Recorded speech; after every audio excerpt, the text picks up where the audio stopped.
Okay, good morning everybody. Today we're going to present our plan for Greater Muscat, or perhaps how to deliver a smart city.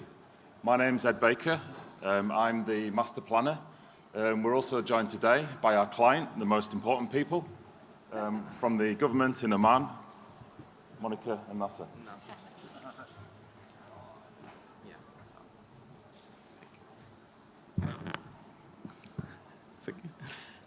So hi everyone. So I'm Nasser Sayegh from Ministry of Housing and Urban Planning, alongside with our colleagues in Broadway, Malyan. We have worked on Greater Muscat Structure Plan for almost a year and a half.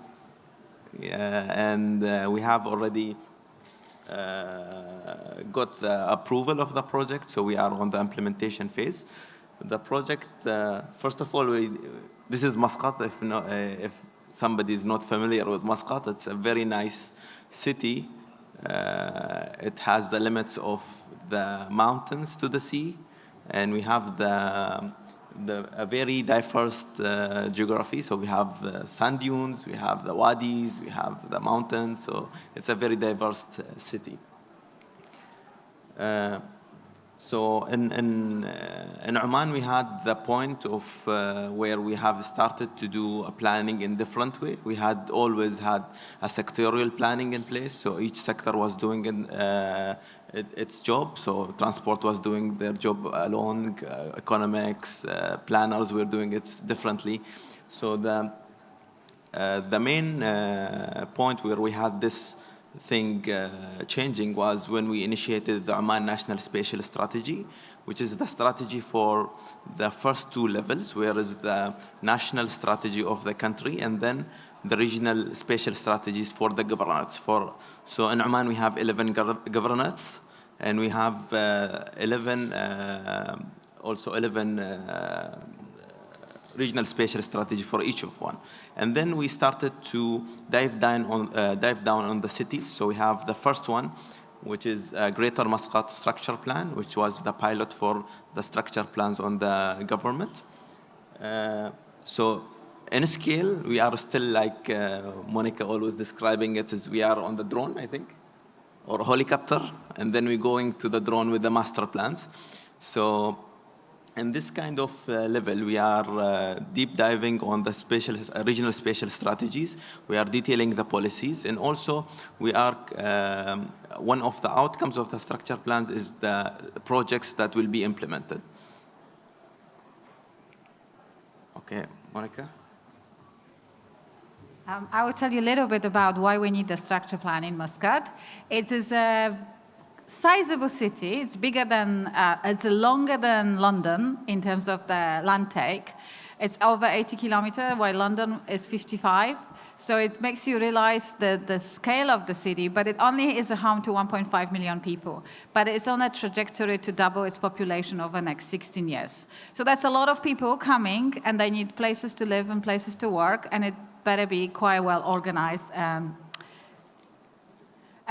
partially, issues with Muscat is that it's a very sprawled city and it's very low density, and it's super high car reliance. So it's the 9th in the world per carbon emission per capita in 2021. So we definitely need to move away from relying on cars and looking at the more walkable and sustainable city. You will see the distribution of population, the 1.4 million a year ago, now 1.5 million, quite spread across the city. And we need to densify and fill in the gaps in between the quite a low spread parts of the city. It's a very collaborative process, I would say. Yeah. So the stakeholder engagement stream, we have started it a long time ago on the National Spatial Strategy, and the government decided that this stakeholder engagement stream should be continuous, so we don't stop it. So when we started the Oman National Spatial Strategy, and also we had the Vision 2040, we had the two streams of stakeholder engagement. So we had the top-down approach, and we have the bottom-up approach. So just to know the ambitions of the people of Oman, and also how we can strategize our priorities at the national level. Those are some of the pictures of different groups we have consulted with, from the locals, citizens, and also public and private sectors.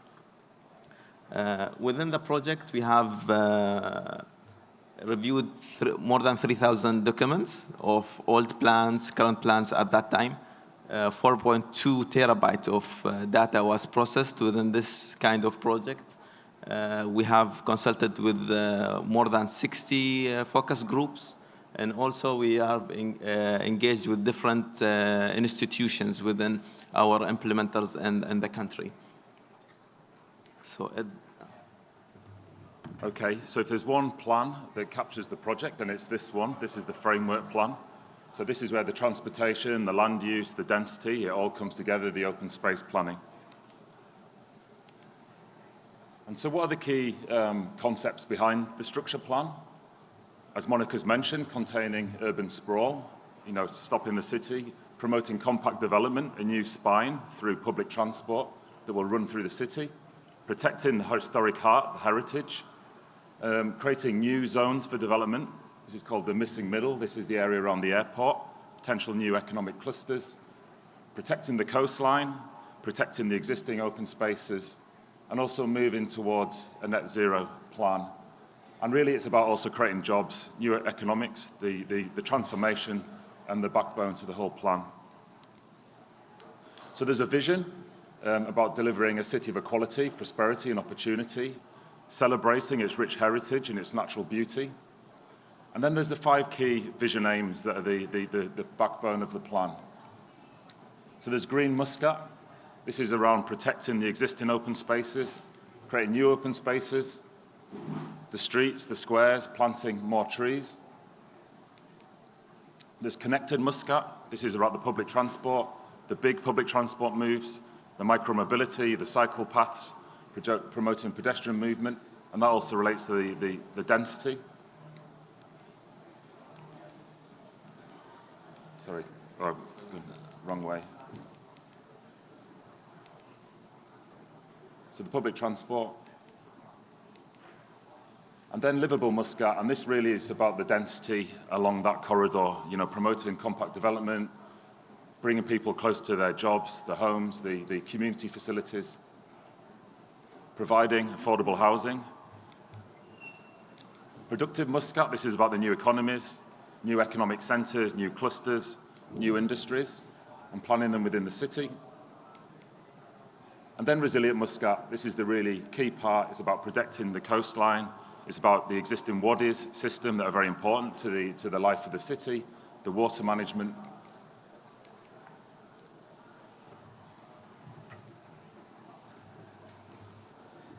So this was planning, and now it's implementation, and this is where we come to the play. One of our main jobs is to convince our stakeholders that they are also the fathers and mothers of the plan, which is not always easy.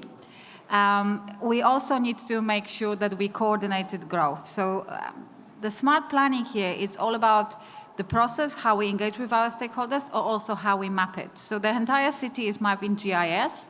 It's divided into over 2,000 polygons, which each contains information about existing population, existing jobs, targeted population, targeted jobs, or in an increment of 5 years, plus all the policies which cover that particular polygon. So any entity can dive in and learn what is the projected growth and targets for jobs and economic uplifts for each of the zones of the city. That gives our developers confidence that if they're investing in a particular part of the city, they know what's coming their way over the next years. Focus also was obviously on the diversification. So we are all related economy, but also very much to construction-based economy with the shift towards knowledge-based economy. So diversification of all sectors was important. And often in those economic strategy, there's slight disconnect between spatial location for those. So we played massive emphasis on making sure that people know where those businesses and those clusters of economic focus go. We have to really limit our urban growth because we have incredibly high cost of infrastructure stretching over the length of the city. You will notice that public transport plays a fundamental role in the city. Densities are associated with public transport, but also our land. We as a government own a significant portion of land, and we ensure that our public transport is related to that, and we can do land value capture. So we driving really that economic shaping of the city. Public transport is a multi-layer element which will add to all aspects of the city. So it's not one linear public transport as LRT, but it's an entire system. However, the land where we own and we can capture value is in a strategic areas around LRT. Climate resilience, I don't know how much time we still have. Keep going. Couple of minutes. Okay, climate resilience is incredibly important. It's a city sandwich between the sea and the mountains, and that obviously those two dynamics give you some headaches here and there. So coastal resilience, dealing with flash flooding, the urban heat effect, all was mapped and strategies were put in place. Same with smart city clusters. We've ensured that all the policies and strategies are spatially allocated, so investors know where to go and the entities know where to direct the investments related to various aspects of technology and investment. Finally, making it happen. So we've been doing it with NASA for 2 years, no, year and a half. And we've making sure that marketing and promotion and communication is a very important aspect of a project like this. Because these projects are so complex, most people can't get their head around it. So we've produced this model, which is 36 by 16 meters long. We built the building for it, which is the building in a corner you see in a screen, which it will be home for the all things about urbanization in Muscat. And we also have multiple master plans which are on site, which is the implementation of the structure plan. So we have 4 major projects currently going on site. So you see some photos of the infrastructure improvement. I don't know if you want to add anything. So there it is. I think you should visit Muscat because it's beautiful and now has really coordinated and logical plan to follow. Thank you. Thank you.